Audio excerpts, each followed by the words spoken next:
This next article from the Times of Israel, Jared Kushner is worthy of a Nobel Peace Prize. His work on the United Arab Emirates Israeli deal should put him in the running for a prize, but with Trump as his father-in-law, the chances are zero.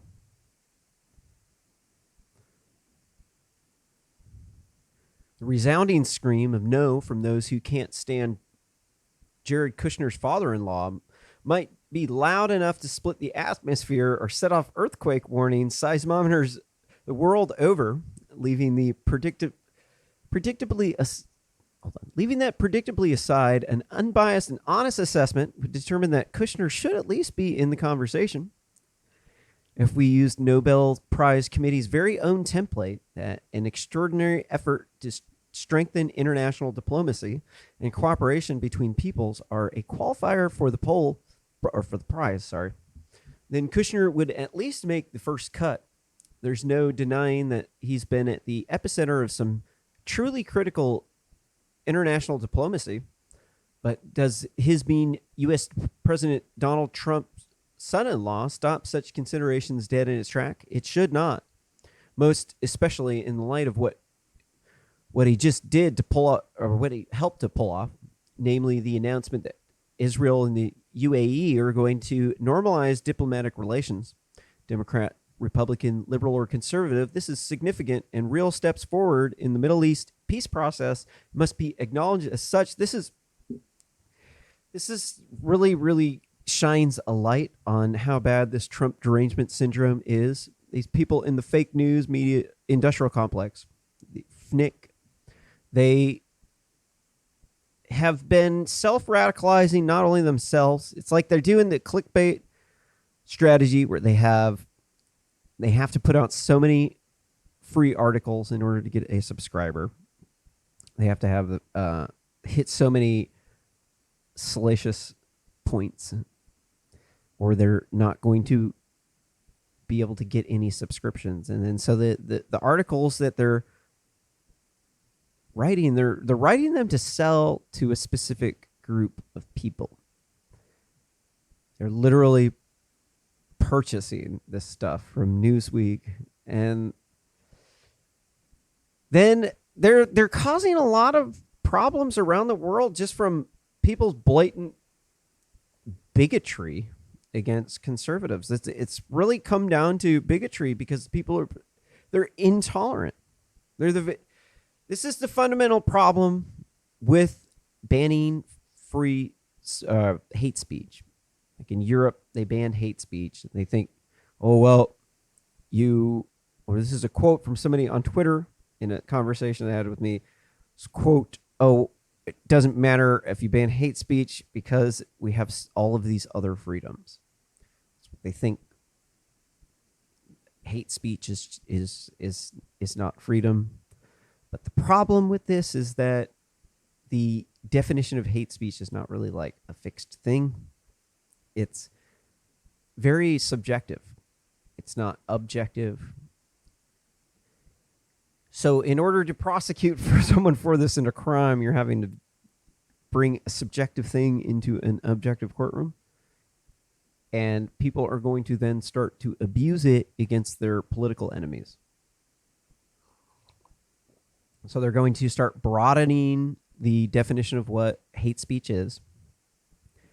Then they're going to start targeting more political enemies because it's politically expedient for them to do so. If they can win by excluding you, canceling you, making people hate you, that's what they're going to do because they're going to get a reward from it, and they're going to subconsciously do it because their brains have gotten reinforcement learning that reinforces the behavior pattern. They won't even know they're doing it for benefit. They'll think they're doing it because it's right, but in reality, they're doing it because they get a benefit from this. And it is sad that they would not give Jared Kushner they wouldn't even think about giving Jared Kushner a Nobel Prize. They would think, no, he's related with Donald Trump. Donald Trump is a far-right fascist uh, who could be a dictator. That's what they think. It's because the FNIC, the fake news industrial complex, is making money by brainwashing you to think this. If you actually ask them one-on-one, they would probably, most of these journalists would probably say a lot of this stuff is just not legit. But there's so much of it, you can't really address all of the different articles individually. There's no like feedback section for it. There's no way that you can fact check anything that they say. So the system is just going, riding roughshod. They're just running over people, canceling people. And it really sucks that people aren't trying to build Donald Trump up and make him a successful president, because Donald Trump is an incredibly successful president. This is why the left hates him so much, is because Donald Trump is a threat to the left, because Donald Trump does the job very well. You might not like some of the things that come out of his mouth, but it is a free country. He has a right to say these things. And the evidence definitely shows that the result of what Donald Trump has done is definitely not authoritarian. It's not racist. It's not sexist. I can't even think of anything that Donald Trump's done that's been sexist or racist. Oh, but he like enforced our immigration policy. Like, actually, it's racist to not enforce our border policy. If you don't enforce our border policy, or if any country doesn't enforce their border policy, their neighbors will slowly start to annex their territory. They'll send people over, illegal immigrants, to go live there. They'll occupy it. They'll make the people there speak the language that they speak, and then they'll annex it. That's why you have immigration laws, because if you don't, you'll have massive wars. But they've turned this whole thing into a basically what amounts to a cyber weapon targeted at the white males, because they don't want us to enforce our border policies, because it biases it towards the immigrants, because we live in a country where we have white feminists in control, and they want them to put off having a child until their 30s. They want you to have your cake and eat it too. And then the people are dying off. They're not having children. Their birth rate's going down. You're supposed to have 2.1 kids if you want to maintain our population, but ours is at about 1.6. And you can't say anything about that because they'll say you're racist. You can't say birth rates. That's white supremacy, man. Like, really? Facts are racist now. Huh. I guess when you're in batshit crazy land, facts are racist. But the reality of the situation is, if a law is having a disparate effect on one specific race of people, then that race is that is illegal. So in America, let me get out the debate data here. I made this chart. So like in America,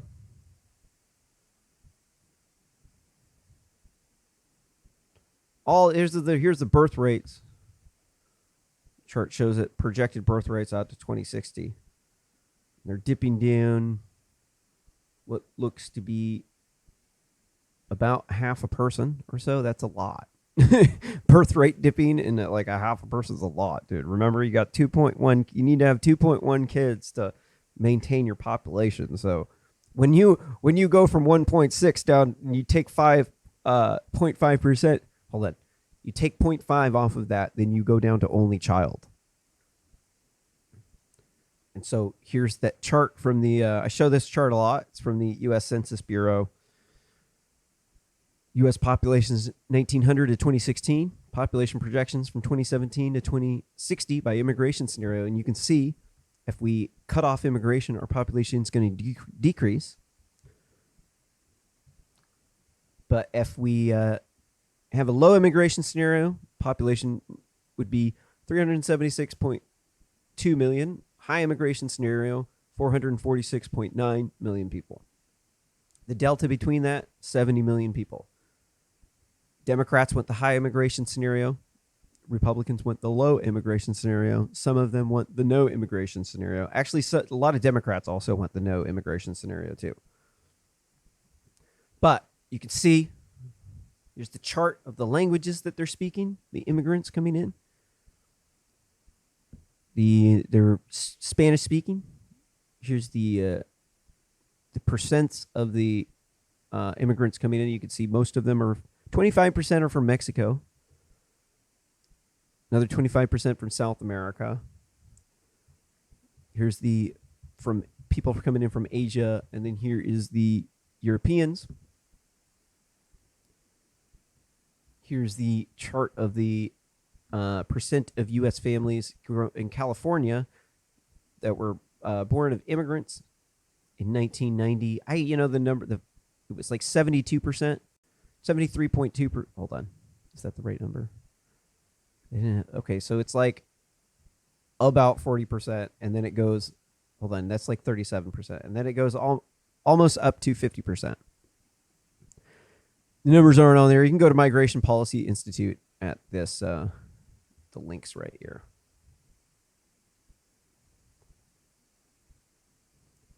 You can also see what else is on here. So what does this have to do with this article? They don't want you to know that.